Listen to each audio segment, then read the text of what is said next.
Vamos agora para a dúvida do @Henrique Enem. Bom nome esse, Henrique tá focadão no Enem, tá claro que pelo seu nick, é nick que chama, na minha época era nick.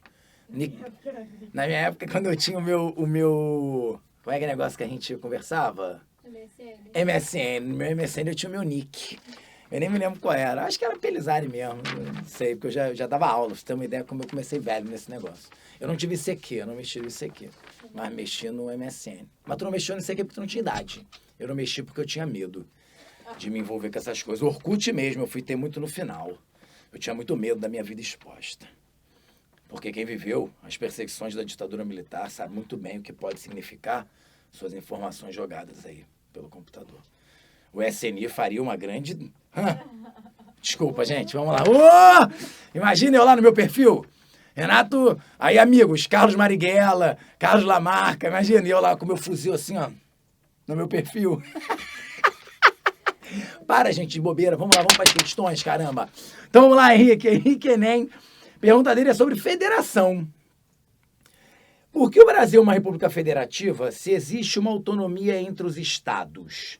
Né, galera, vamos lá. Na verdade, faltou alguma palavra aí, né? Deve ser porque não existe, né? Alguma coisa assim. Porque realmente, vamos lá, gente, por definição, quando a gente fala em uma república federativa, nós já estamos falando de um processo, quando a gente fala em federalismo e daí uma república federativa, estamos já sugerindo a ideia de uma autonomia entre os estados, sim. Então estaria perfeito, Henrique, se fosse... Deve falar assim, o Brasil é uma república federativa porque existe autonomia entre os estados. Ok, perfeito. O que você deve estar questionando, acredito eu, é porque se não existe tanta autonomia entre os estados, né, e de fato nossa autonomia é bem limitada, e é isso que eu vou explicar já já, por que nós somos considerados uma república federativa? Né? Beleza, então só arrumando aí esse processo. E aí que bom que a gente falou dos Estados Unidos agora, da independência dos Estados Unidos, porque isso é a nossa grande comparação, né? Porque o modelo de república federativa que nós tivemos era o modelo norte-americano, né? Foi a primeira grande república americana. Então, o que acontece? Vamos pensar, e aí para a gente entender o grau de federalismo de cada uma das repúblicas, a gente tem que olhar o histórico dessas repúblicas. Claro, né, os modelos políticos, eles não são fechados, rígidos, tá? Para monarquia, não existiu só um modelo de monarquia. Toda monarquia absolutista tinha o mesmo modelo? Não. Em alguns lugares eles eram mais fechados, outros eles eram um pouco mais abertos em algumas questões. Em algumas monarquias absolutistas havia maior participação, né, da nobreza, em outras havia menos. Não dá para a gente definir assim, é um modelo fechado. Então toda república é igual? Também não. Né? Toda república federativa é igual, tem o mesmo grau de autonomia? Também não. Por quê? Esses modelos políticos são formados pela história de cada povo, de cada sociedade. Tá bom? Então vamos lá, vamos entender agora o federalismo americano. Por que ele... O maior exemplo de autonomia numa estrutura federativa é o caso norte-americano, que a gente vê que os estados americanos eles têm autonomia gigantesca. Eles têm lá a sua relação, claro, da União, têm as suas obrigações perante a União, existe a Constituição dos Estados Unidos da América, porém as constituições estaduais, elas têm, né, dos estados, né, elas têm uma autonomia muito grande. Exemplo, você tem a pena de morte em alguns estados americanos e outros não têm. Você tem, por exemplo, liberação da maconha para uso recreativo em alguns estados e outros não têm. Então, são coisas muito marcantes, sem dúvida nenhuma, né? Que, para a nossa sociedade, principalmente, falei de dois tabus aqui da nossa sociedade, que lá alguns sim, outros não. De fato, nós não temos isso. Mas vamos olhar como é que se deu a formação dos Estados Unidos da América. Como é que se deu lá? A gente teve, na verdade, lembre-se, um processo de colonização diferente, onde, na verdade, você primeiro formou o povoado. Esse povoado, né, que foi um processo de... Né, os primeiros imigrantes do Mayflower foram para lá e se organizaram para viver em pequenas e médias propriedades, foram se organizando, foram criando um comércio interno, não é isso? Depois o comércio triangular. Então, eles tinham forte autonomia enquanto eram colônia já. Mesmo quando colônia da Inglaterra, eles tinham forte autonomia. Então, primeiro se formou o povoado, depois se organizou o município, depois se organizou, né, o estado e depois é que se organizou a União. E os Estados Unidos da América nem eram tão unidos assim, você sabe disso, né? Principalmente pela divisão entre os Estados do Norte e os Estados do Sul, que eram dois países diferentes praticamente, né? Com características muito diferentes.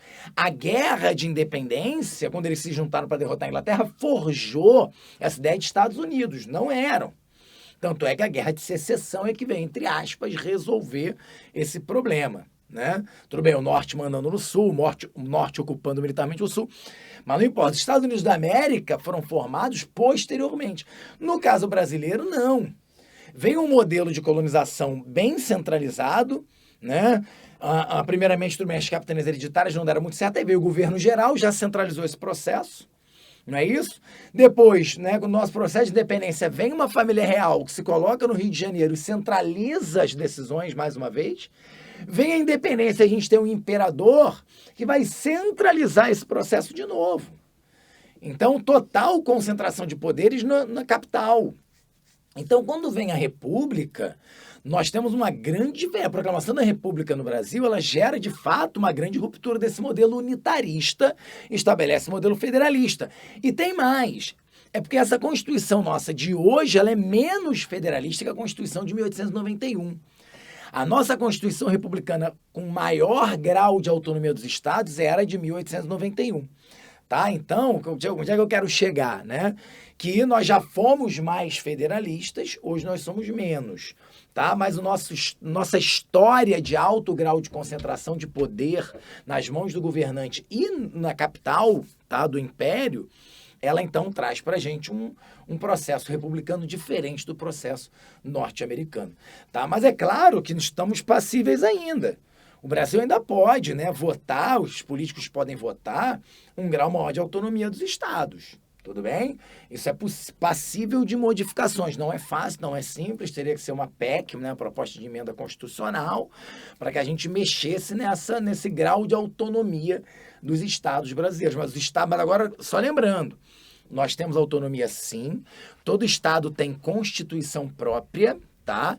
E isso dá aí uma série de prerrogativas também, a partir do momento que nós temos a nossa Câmara de Deputados estaduais, né, que votam e aprovam leis para os estados, tá? Por exemplo, eu posso ter salário mínimo diferenciado nos estados. Eles só não podem estar abaixo do piso nacional.